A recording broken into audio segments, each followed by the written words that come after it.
Ça veut quand même dire qu'au-delà de la journée très particulière du 1er juillet, nous nous retrouvons quand même aujourd'hui avec une vraie pénurie, une tension entre le nombre de voyageurs et le nombre de personnel que vous avez dans les aéroports et même à la frontière. Cette pénurie est infiniment plus faible que dans tous les aéroports mondiaux.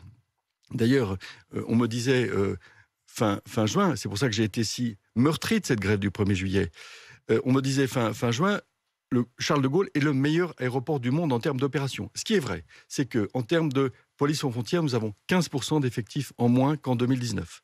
S'agissant des postes d'inspection filtrage, tous les postes ne sont pas pourvus, bien que nous ayons passé commande d'un volume équivalent à 2019. Donc, nous avons quelques difficultés d'effectifs, mais les recrutements ont été bon train. Nous avons fait plusieurs forums en mai, en juin, à Orly, à Charles de Gaulle. Et donc, ça ne sera pas l'apocalypse cet été dans les aéroports. La police fait beaucoup d'efforts. La police aux frontières, désormais, utilise Paraf beaucoup plus systématiquement qu'auparavant. Désormais, 40% des passages se font par Paraf contre 8% en 2019. Paraf, est-ce qu'on peut rappeler ce que Paraf, c'est que le Paraf, système automatisé qui vous permet de ne pas passer devant une personne dans une aubette, mais de présenter votre passeport à un système informatique. Dans une sorte de cabine, hein. Dans une espèce de sas. Et 8 nouvelles nationalités, Australie, Canada, États-Unis, peuvent désormais passer par ce système. Donc, je le dis, lorsque il y a risque d'apocalypse, je le dis, il n'y a pas de risque d'apocalypse cet été. On a des équipes très mobilisées. Et encore une fois, je suis infiniment malheureux que cet épisode du 1er juillet ait créé cette tâche dans notre image. Augustin de Romanet, la fréquentation, elle est revenue à l'avant-Covid, voire même plus ?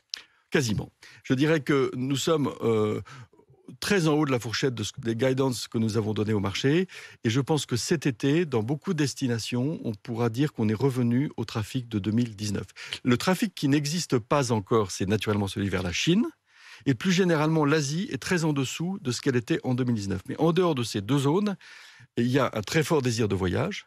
On voit bien d'ailleurs que les compagnies aériennes, et c'est heureux d'ailleurs, pourront se refaire quelques marges de manœuvre parce qu'elles pratiquent des prix plus élevés. Et si elles pratiquent des prix plus élevés, c'est parce que la demande est très forte. Des prix plus élevés qui vont durer, c'est-à-dire qu'on le constate, à partir de cet été, les prix sont vraiment beaucoup plus élevés, y compris pour les compagnies low cost. Il faut se réhabituer à ce que l'avion coûte, en tout cas ne coûte pas rien.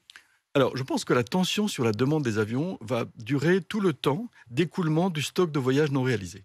Que ce soit les voyages de famille, les voyages d'affaires, les voyages de tourisme. Il y a eu, pendant 2 ans, on a été sevrés de voyages et ces personnes vont vouloir écouler, entre guillemets. On est dans une sorte de rattrapage du voyage. Je pense que pendant 18 mois, il y aura une pression sur la demande à cause du rattrapage. Sur le long terme, il n'y a pas de raison que les tarifs explosent, sauf le fait que les carburants durables, qui sont indispensables pour décarboner le transport aérien, qui ne survivra pas s'il n'est pas décarboné très vite, vont engendrer un petit surcoût.